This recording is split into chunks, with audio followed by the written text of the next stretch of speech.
Friends, TRE 4 को लेकर के एक बहुत बड़ा अपडेट ये है कि नई गाइडलाइन स्टार्ट हो गई है और TRE 4 के लिए खुशखबरी भी है और TRE 4 के लिए एक नया गाइडलाइन भी है कि TRE 4 कब आने वाला है। तो BPSC TRE 4 वाले जो भी स्टूडेंट्स या जो भी कैंडिडेट BPSC TRE 4 का इंतज़ार कर रहे हैं वो इस इन्फॉर्मेशन को बहुत ध्यान से सुने और समझे पूरी बात को कि TRE 4 आने का क्या क्या कंडीशन है और इसका एग्ज़ाम कब होगा, इसका एप्लीकेशन कब बिगिनस होगा और कैसे आप प्रिपेयर होइएगा इस TRE 4 BPSC TRE 4 के लिए। तो देखिए, TRE 4 से पहले नया गाइडलाइन जारी हो गया है। शिक्षा विभाग के ACS एस सिद्धार्थ ने जारी किया पत्र। सभी RDD और DO को ACS ने लिखा पत्र। प्राइमरी से +2 तक मानक के अनुसार ही शिक्षक होंगे, यानी कि जो स्टूडेंट टीचर रेशियो होगा वो प्रॉपर होना चाहिए हर हाल में। कहीं भी स्टूडेंट टीचर रेशियो कम या बेसी नहीं होना चाहिए, कम भी नहीं और बेसी भी नहीं होनी चाहिए। यानी कि जहाँ पर स्टूडेंट कम है वहाँ ज़्यादा टीचर नहीं होने चाहिए, जहाँ ज़्यादा स्टूडेंट है वहाँ कम टीचर नहीं होनी चाहिए। तो इससे ये पता चलता है कि TRE 4 तभी आएगा जब रिकाउंटिंग हो जाएगा वैकेंट सीट का, यानी कि किस स्कूल में किस ब्लॉक में कितना सीट किस सब्जेक्ट का वैकेंट है। जब काउंटिंग हो जाएगा तब जाकर के आएगा TRE 4। जबकि नीतीश कुमार का स्टेटमेंट आ चुका है कि TRE 4 जल्द लिया जाए, तो इसलिए ACS साहब भी बहुत जल्दी में हैं। प्राइमरी से +2 तक मानक के अनुसार हो शिक्षक। ACS सभी प्राइमरी स्कूल में कम से कम 3 शिक्षक। किसी भी प्राइमरी स्कूल में कम से कम 3 टीचर चाहिए, ज़्यादा से ज़्यादा 5 टीचर भी हो सकते हैं और होते भी हैं। सभी मध्य विद्यालय में कम से कम 8 शिक्षक। किसी भी मिडिल स्कूल में मिनिमम 8 टीचर होने चाहिए, ज़्यादा 10-11 भी टीचर हो सकते हैं और होते भी हैं। विशेष के लिए कम से कम 1 शिक्षक। हर एक सब्जेक्ट के लिए सब्जेक्ट वाइज 1 टीचर होना कंपलसरी है और होना ही चाहिए।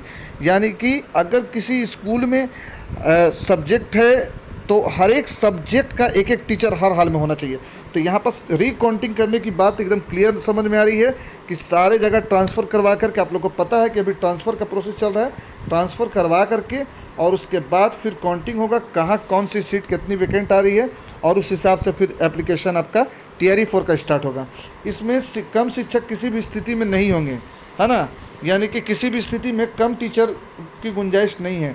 DO ई शिक्षक कोष से करेंगे प्रतिनियुक्ति, यानी कि ई शिक्षक कोष से डिस्ट्रिक्ट एजुकेशनल ऑफिसर नियुक्त करेंगे टीचर को। 11 से 20 सितंबर तक अर्धवार्षिक, ये तो एग्ज़ाम का हो गया। उसके बाद आपको DO RDD और DO पाठ्यक्रम की करेंगे समीक्षा। जो आपका सिलेबस है उसकी भी समीक्षा RDD और DO ही करेंगे, RDDE और DO ही करेंगे। तो मिला जुला करके बात यह है कि TRE 4 तब आएगा जब सबका हो जाएगा ट्रांसफ़र और काउंटिंग हो जाएगा, कहाँ सीट कितनी वैकेंट है ये सारी हो जाएगी, तब जाके TRE 4 आएगा। इस हिसाब से TRE 4 का जो एप्लीकेशन स्टार्ट होने वाला है वो लगभग 15 अगस्त के बाद ही शुरू होगा। 15 अगस्त के बाद TRE 4 का एप्लीकेशन स्टार्ट हो जाएगा, TRE 4 के लिए अप्लाई करना स्टार्ट हो जाएगा। और आप लोग को मालूम है कि अक्टूबर के लास्ट तक जो है ये इलेक्शन का डेट और आचार संहिता लगभग लागू हो जाएगा। तो एप्लीकेशन अब से ले लिया जाएगा और इसका जो कंप्लीट प्रोसेस है वो कहीं ना कहीं इलेक्शन के बाद ही होगा।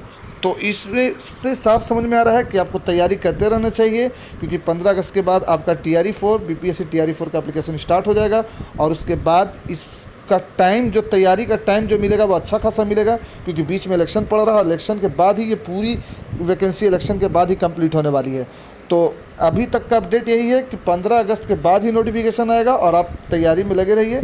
और किसी भी तरह का इन्फॉर्मेशन के लिए प्लीज़ कमेंट सेक्शन में कमेंट कीजिए और आपके कमेंट सेक्शन में कमेंट करने के बाद आपके कमेंट का जवाब ज़रूर दिया जाएगा।